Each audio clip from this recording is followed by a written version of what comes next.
the Sound Like Us podcast, where we get the bedroom rock stars out of the bedroom and out into the world to hopefully get them the recognition they deserve.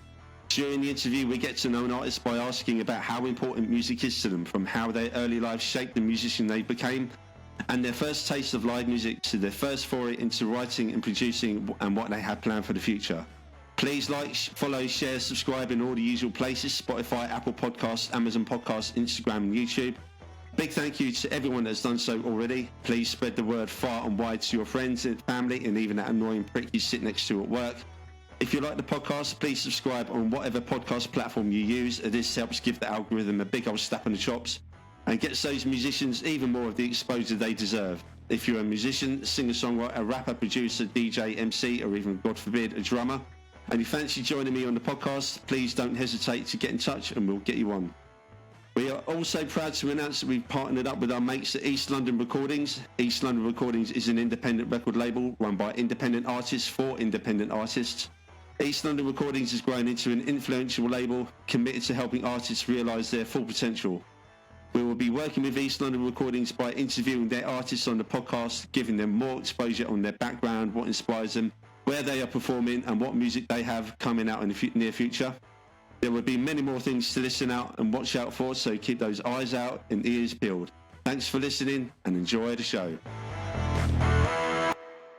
Welcome to the Sound Like Us podcast, and a warm welcome on this rainy day to today's guest, my old mate and colleague, Dino Anderson from the band Bannicus Driver. Dino, how you doing today? Yeah, fine. Yeah, all good. Nice day off. Yeah, lucky man. Yeah. You leave all the work into us. So we want to kind of clear it up to people. Me and Dino are both train drivers. So no hate, please. Everyone hates the train drivers. First of all, everyone hates train drivers, especially when they don't turn up. Nah. Yeah, some train drivers hate train drivers. Yeah. Right, let's have you start by telling us a bit about yourself and your band. Right. Well, the band's called the Banics. We started off as Banik Ostrava in 1990. Basically, what happened is an old friend of mine is the bass player for The Cure. Sort of like said it. Like the neighbour of his said, "Oh, he's in a band." So I got to know Simon and drinking with him. What happened, because he was in the band, I thought my mates had a band. So I joined them, and that was it, really. We called ourselves Banik Ostrava after a Czech Republic football team. I was going to ask that. Yeah. What inspired that? Yeah. We just picked a random football club in the Czech Republic called Banik Ostrava. So when we joined, we did that for a couple of years. After that, we all went our separate ways. And then I went into another band with a mate of mine from the railway again. He was a ticket office clerk, and his name's Tony Harris. And we made a sort of like a little band up, and we just called it Harris Anderson Partnership, basically HAP. And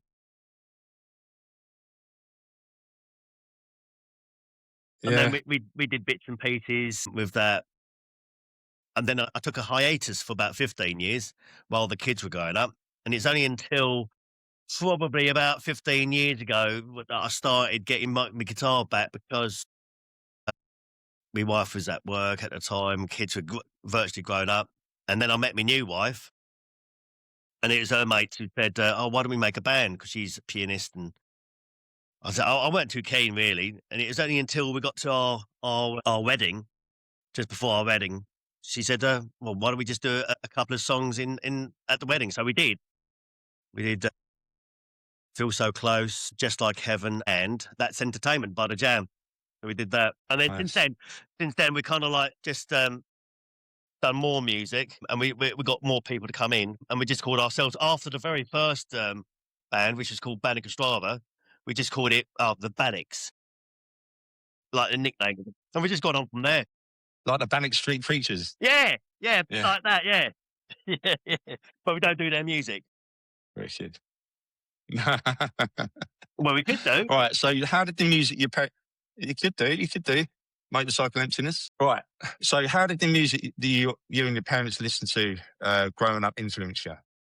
Biggest influence, I suppose, the music that we were listening to the Beatles, the Rolling Stones, a lot of Yeah. 1950s rock and roll, because my dad's of that era, lots of 60s music. And as I got older, especially like 76 onwards, 10 years old, I started to listen to more music on my own. So like Boney, Boney M, believe it or not. Long before you were born, Boney M. Do you remember Rivers of Babylon? Yeah, we were listening to that. Yeah. And then Talking Heads. I like Talking Heads. So it was a progression, really. Yeah. A progression of my mum and dad's music. And then once I got old enough, I sort of like went on to my own sort of music. Okay. So the more you kind of matured into it, you kind of made up your own mind about what you wanted to listen to and what influenced you and stuff. Yeah. I was never really into the punk scene, but I mean, a deviation of that was more the gothic sort of side, and I started being more the gothic side of things, like the very old Adam and the Ants that I used to listen to. Really? Yeah, they were punk, but then they went more new wave after that, and more goth after that. The Damned, and then obviously the Cure. So I've sort of like swayed into that sort of persuasion, really. It was my sort of music tastes very varied. Where my mum and dad's were more kind like of the same. rock and roll. My dad's was rock and roll. Never really deviated. He liked the Stones and the Beatles. My mum was more the Beatles fan, and my mum and dad, they both liked 60s music anyway. So yeah, same. So were there any kind of early experiences like in your hometown community that helped you become somebody who wanted to get into music? Do you remember any concerts around or anything like that? What that I went to? Yeah. Or something that might have just happened, any kind of thing you witnessed or? Yeah, probably my dad. My dad my dad played in band when we were kids.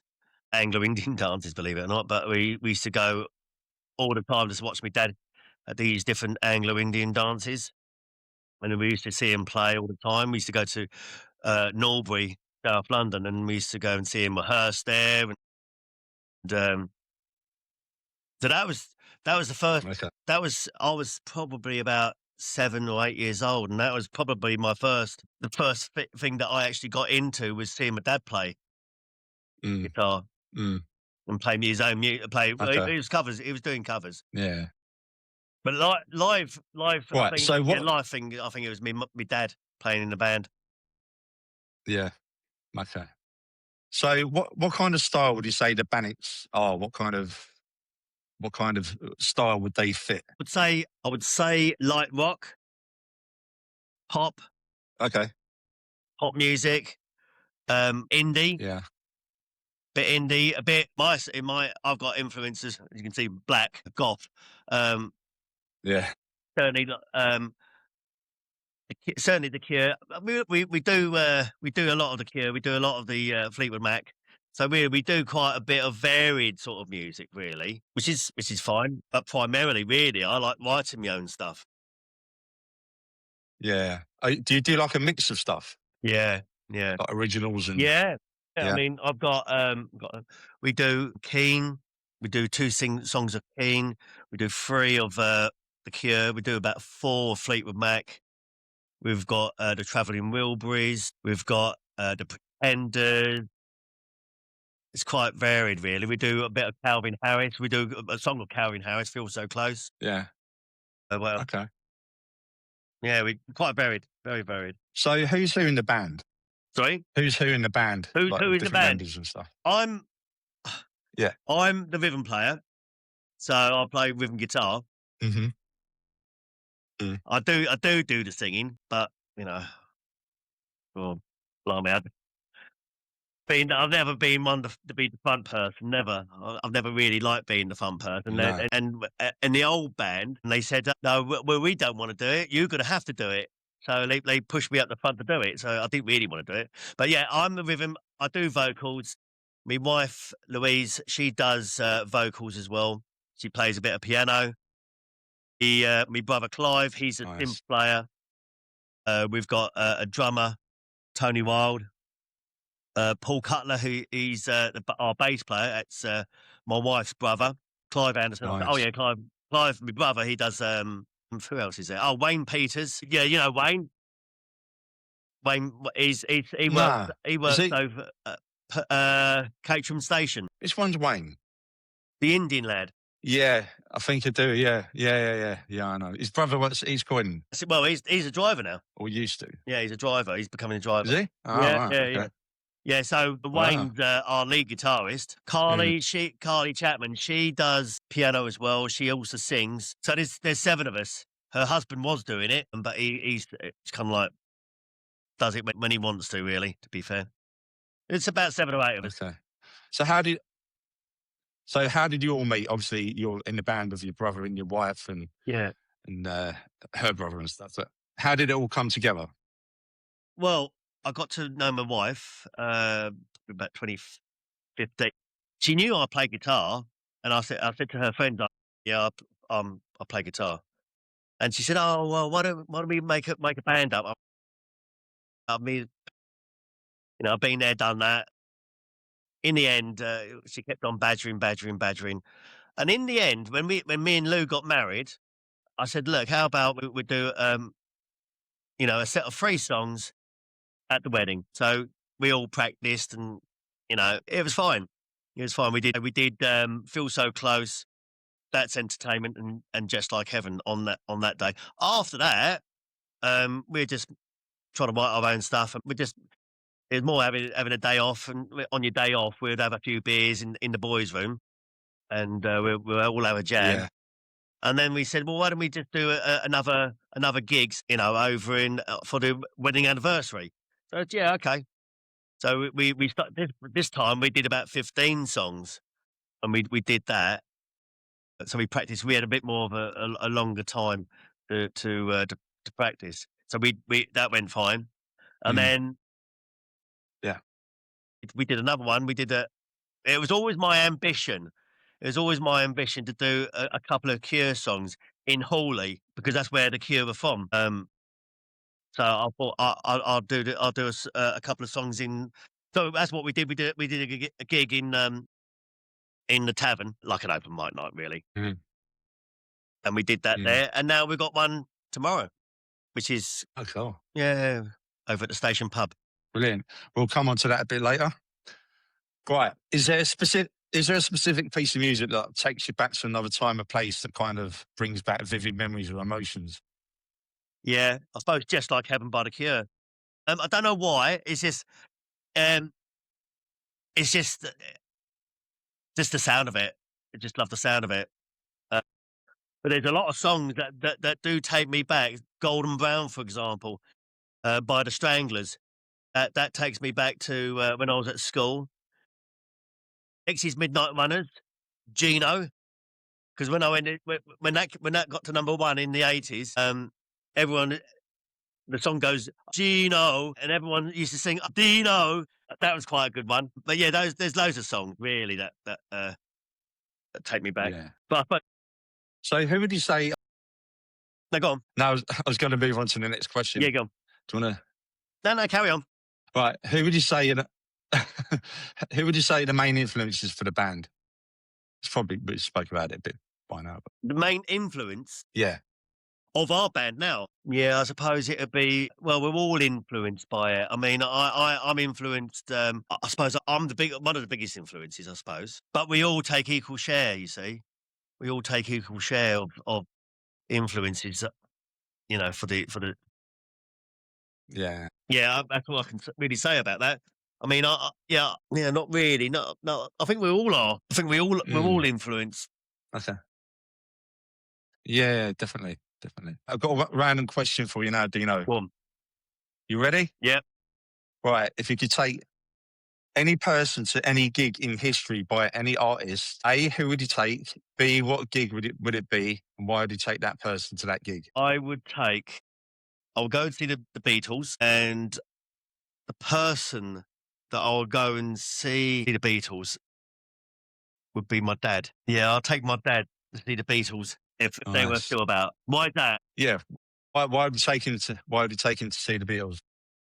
Because Just like a special sort of yeah, being a plastic scouser, I suppose I have to say the Beatles. I saw Paul McCartney, Ringo Starr once in the late 80s, and maybe George Harrison was there.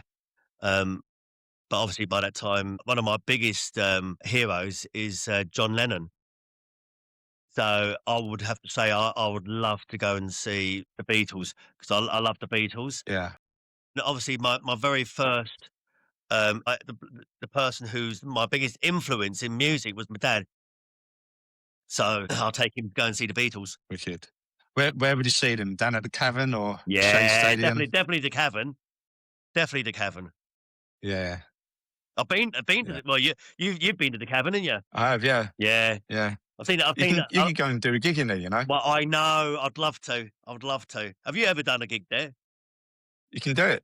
Can you? I haven't, no. But I've had people on the podcast that have done it, so you can just book it and do it. I think played in Beano's. Do you remember Beano's in Croydon? Yeah. You played there? Played in there. Oh, wow. Did a half an hour. Yeah, did half hour on a Saturday afternoon. Long old time ago, 25 years ago. Oh my God, has it been that long since they've gone? Right. God, I used to go in there. No, I think it's 2005, 2010, something like that. Did it close, I think? I used to get all my records in there. My second-hand record. Yeah.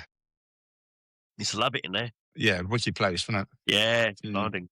Right. What was the first piece of music you ever wrote? It was a punk song. Yeah. Only lyrically. If you want musically, yeah. I wrote one. Well, the first piece was actually "Come On Everybody," musically and lyrically. About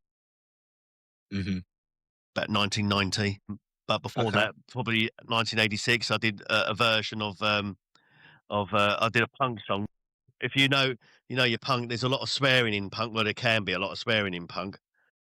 I'm lyrically, there's a lot of swearing in this song, so I won't say what kind of swearing it was. You can say it, Dino. No, you can swear if you want. Well, no, it's just it uses a lot of naughty words, C words, and so it's best not. You don't want to hear me swear. Fair enough. Yeah, trust me, I know what that's like firsthand. Yeah, exactly. All right.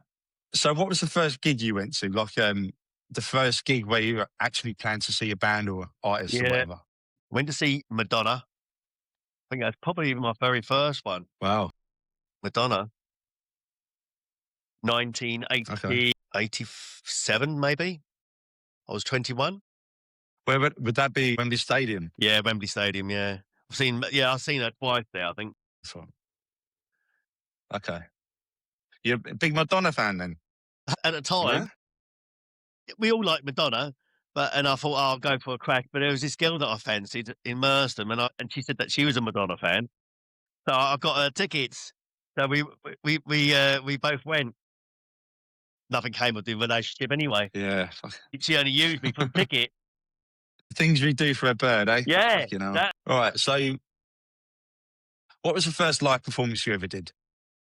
Whether that's yourself or in a band or live performance in a band or by myself. Yeah. I tell you what we did do in 1990. I was about 23.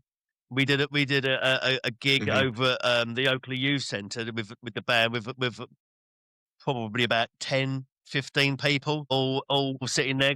We did a little set of a few songs, maybe about 5 or 6 songs that we wrote, and we performed to it. Yeah. In a youth centre.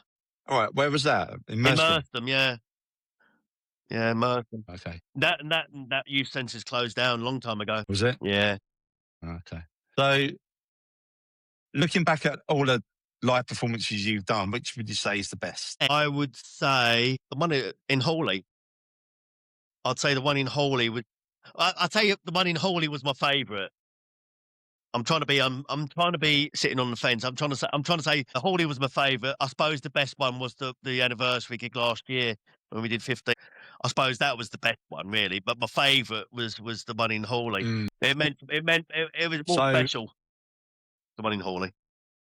Yeah. So I'm not saying that the anniversary wasn't special. In case my wife was listening to it, but they're both. Yeah. Where would you say is your favourite venue to play? My favourite event to play? If I had a choice, A venue. yeah. If I had a choice, Yeah, like a favourite. Yeah. if I had a choice of any venue, is that Cavern. It'll have to be the Cavern. I Cavern, yeah. Yeah. just would love to play the Cavern. Yeah. So what about out of the places you've played? Places I've played, I would say the favourite one would be the Station Pub, I suppose. Yeah. Yeah. Yeah. Wicked. All right. So you got a gig coming up tomorrow. Tell us about it. Give us all the details. Yeah, well, it's Carly and Louise's birthday. Right. Okay. They're having a joint birthday sort of bash, and we're playing a couple of songs there. Me stepkids are playing Supersonic by Oasis, and they're going to be first up. Yeah, I've got to play. Yeah. I'm doing the rhythm for them, and Okay. we've got the drummer. Our drummer's going to help them out. My brother-in-law's going to help do the bass. I'm doing the rhythm, and then the twins are going to be doing the lead guitar and the vocals. So that's probably going to be about Nice. 8:15, I'd say. What we're doing. If I can find the set list, technically somewhere. I think it might be indoors. Just Like Heaven, Oh Diane, Losing My Religion, Everywhere, Boys Don't Cry, Man of the World, Perfect by Fairground Attraction, Everybody's Friday I'm in Love, Somewhere Only We Know, Stuck in the Middle of You by Steelers Wheels, The Chain, Steelers Will. yeah, The Chain, Feel So Close, I'll Stand By You, Handle With Care, and possibly It's So Wrong It's Right. So that's Cool. that's Cool. I mean, that's Is it a ticket? Go on. Yeah, I was going to say, is it a ticketed event? No. Or can people No. just rock up? No, can people just rock up and Well, it's come a and see you pub. guys? Yeah. It's a pub. So Okay. Okay. it's a public house, isn't Didn't it? know if it's like a private event. No. Well, Yeah. they're going to have locals there. Are you guys drinking there. Yeah. You got any other gigs coming up? No. We kind of like keep it low key, just to make sure that we have the interest really more than anything. If we started doing like a friend of mine, it was doing it every 2 weeks. You start to get the people won't start turning up. So we do probably. Yeah, you get a bit of People get bored. burnout, didn't you? Yeah. Yeah. So if we do it, you don't want that. once every 3 or 4 months, 5 months, people say, "Oh, Dino's playing," we'll go to that. We don't know when he's going to be playing next. We'll get some of the sellers gang to come down. Yeah, just come down. Get the stuff. Might be a bit late. As soon as I start singing, though, they're going to start throwing their rotten tomatoes at us. So you can throw it at my head. Yeah, we won't do that. We'd never do that. No. Right, Dino, another random question for you. If you could say 5 albums by 5 different artists from a burning building, which 5 are you going to choose? 17 Seconds by The Cure. Tell you, there's one. There is the Beatles one. What's that bit? Yellow Submarine. Also, the Lonely Heart Club's band, Sgt. Pepper's. And Oh, yeah, that's a good album. that's a classic. And Rumours. We're back. That's a good choice. Good 5. Right. Out of all the songs that you do live, which is your favourite to perform live? Just Like Heaven. It's my favourite Cure song. Yeah. Is there like a kind of, when you play it, can you see people sort of taking notice and getting up onto the dance floor and getting into it? And no, it's not that. No? I think I've studied what they do, and I like the way that the drums and bass start on that song, and then suddenly the lead guitarist will come in with playing the top E string, and then the rhythm starts, and then after that the keyboards start, and then they play it a bit, and then they start singing. So the intro is like 50 seconds long. So it builds up. Yeah, it builds up, and I like the idea of that, building up, starting off with a song with maybe like drums and bass, and then lead guitar, and then keyboard with rhythm. All. So it sort of like you get to a point where it comes to a crescendo, and then bang, you hit it. Then you start singing the song. It's the way the song's set up that I like, and of course there's also the lead part and the way it's worked. I really like that song for that one. Yeah. The way it's worked. Yeah. Wicked. So, moving on to the recording side of things, have you guys done much in the way of recording? I did a bit in the in the 90s on a 4-track. Nothing in the studio. Yeah. We did go to a studio. Banik Ostrava did with some of our songs. That's about 91, 92 when we had a few songs. And I mean, they at the time they wanted to charge us. Bearing in mind we were kids, they wanted to charge us £75 an hour. Really? Yeah, and we couldn't afford it. Couldn't afford that. We had the music, No. but that bloke was out of his name was called Andy Stennett. He lived over in Chipstead, and he was the keyboard player for Southern Freeze, and they did a song in the 80s Yeah. called AEIOU, and he was the keyboard player, and he had a studio over in. You still there? Yeah. Yeah. Yeah, Hello. he had a studio over in Chipstead. And he wanted to charge us, which I knew him anyway from the pub, but he wanted to charge us £75 an hour then, 91, I think it was. It's a lot of money then per hour. Yeah. Yeah. You know, we couldn't really afford it. Maybe he thought. Yeah, maybe he thought because he's in Southern Freeze, he can like charge what he wants, but that's extortionate. Yeah. Is there a track of yours that you guys played that carries quite a deep personal meaning for you? Songs that I've written. That you've written, or did you play live? I've done a song called Drive. Basically, it's a song about boy races, which I wrote in the 90s. Yeah. Under the label of Harris Anderson. But I mean, that meant quite a bit because there's a lot of people with XR3i in the day, and they are boy racers. Anyone who had an XR3i, Ford Escort XR3i, were considered boy racers. They're just and they're just putting all the girls all the time. I thought, well, I ain't got the money for an XR3i. Yeah.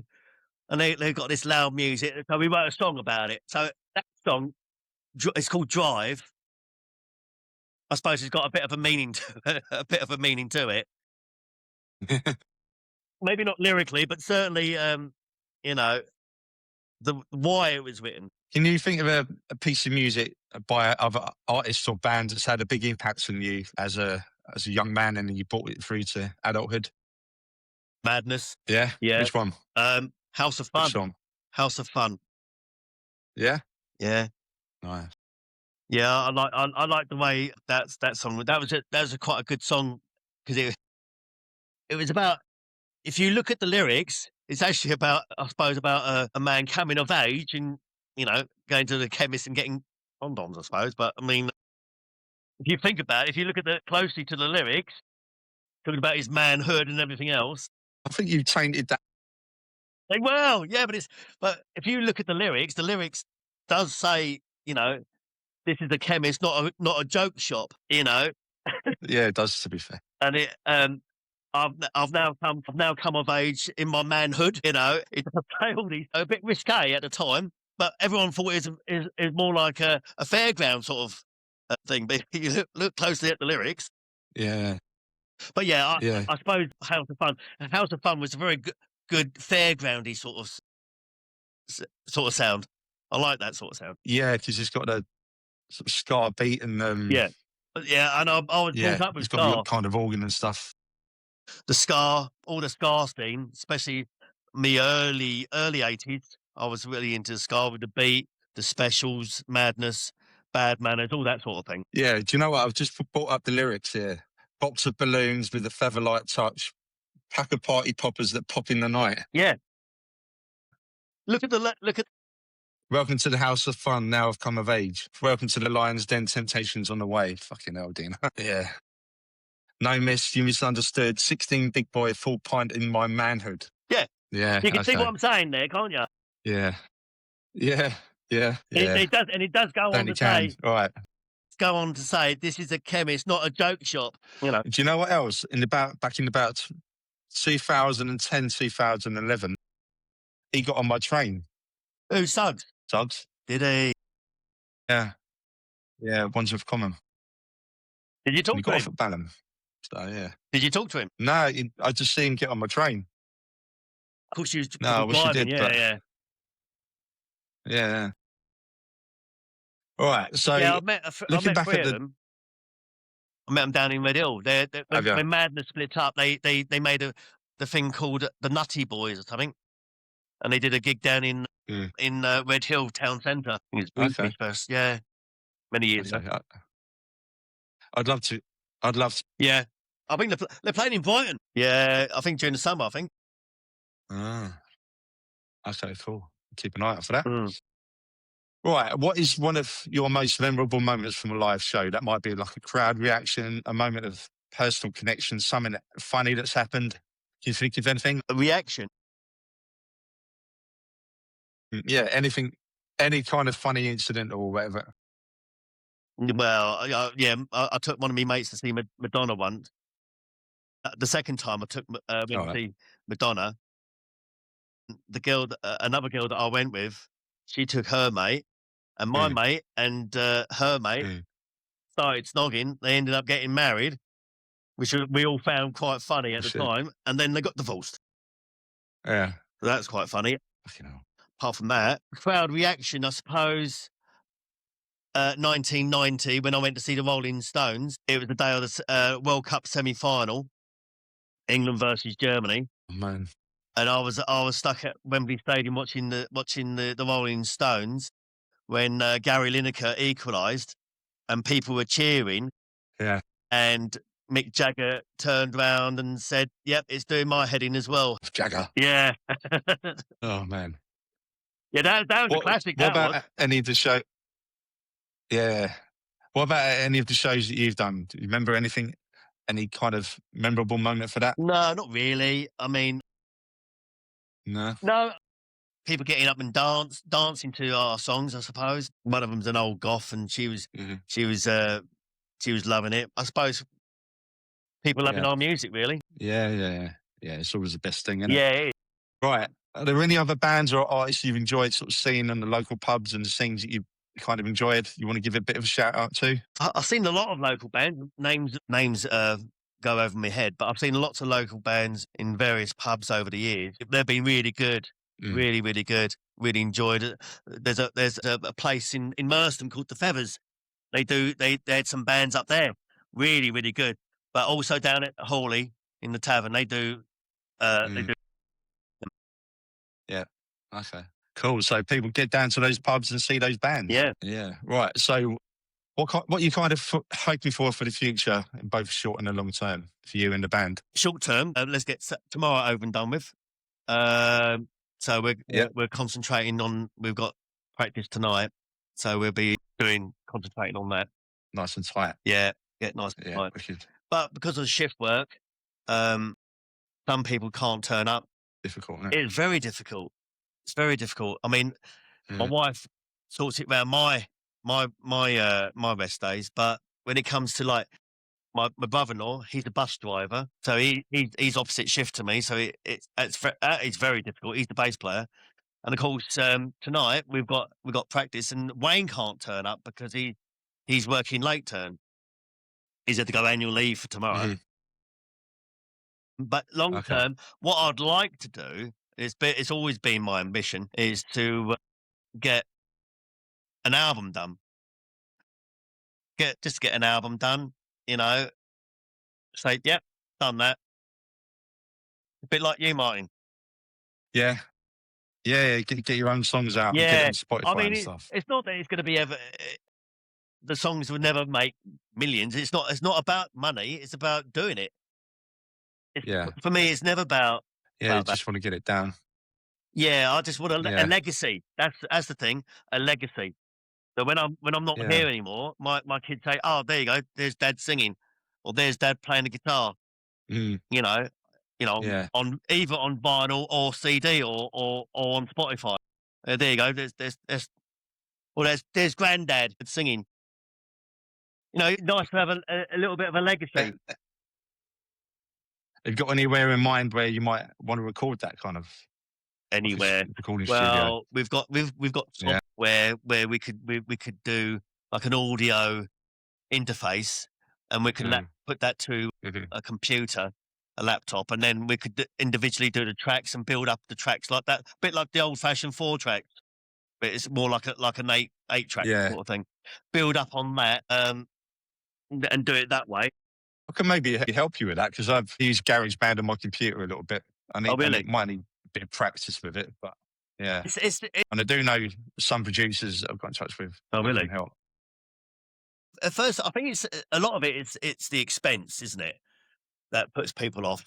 With when we're in the 90s, that £75 an hour, I don't think I was even earning £75 a week. Yeah. Oh no, actually no, I was.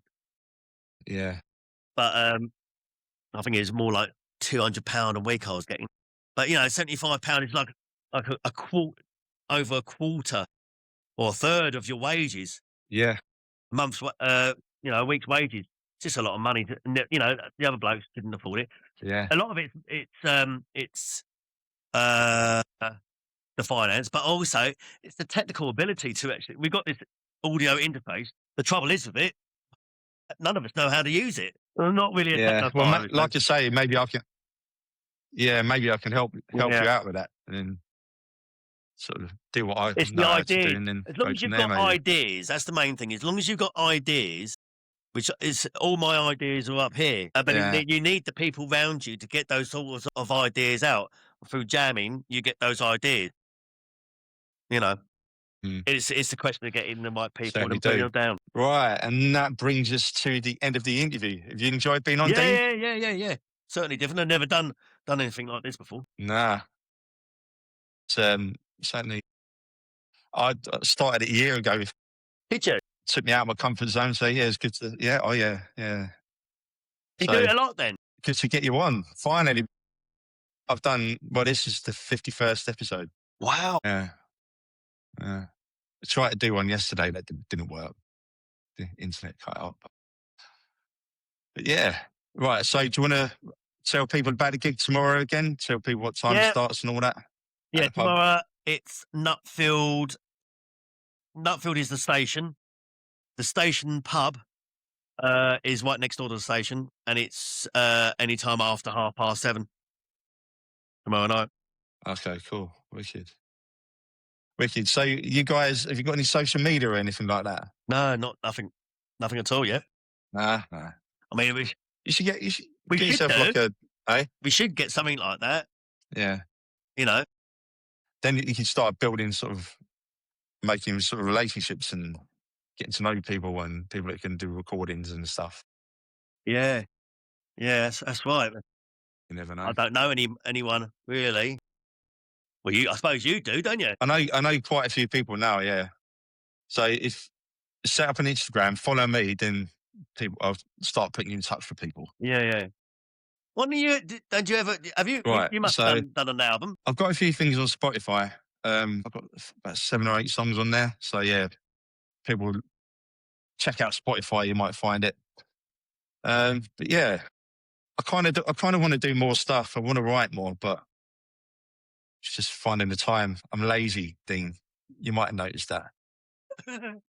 But what you need to do is get a few beers down your neck, right? And then then it all starts flowing, doesn't it? Get your guitar and start writing. Oh yeah, this goes. Get a chord progression. Right, so people like, share, follow, and subscribe to the Sound Like Us podcast on Spotify, Instagram, and YouTube. Finally, I just want to say massive thanks to Dean Anderson from Banik Ostrava. Next time we come on, we will get one of your songs on here. I might even be able to add one on here anyway. I'll have to see what I can do. Yeah. So if you send one through, I'll see what I can do. And we're called the Banics. We're called the Banics. Yeah, of course. Yeah, Banik. Sorry, not Banik Ostrava. That's the old band. That's a shit football team in Czechoslovakia. Yeah. Yeah.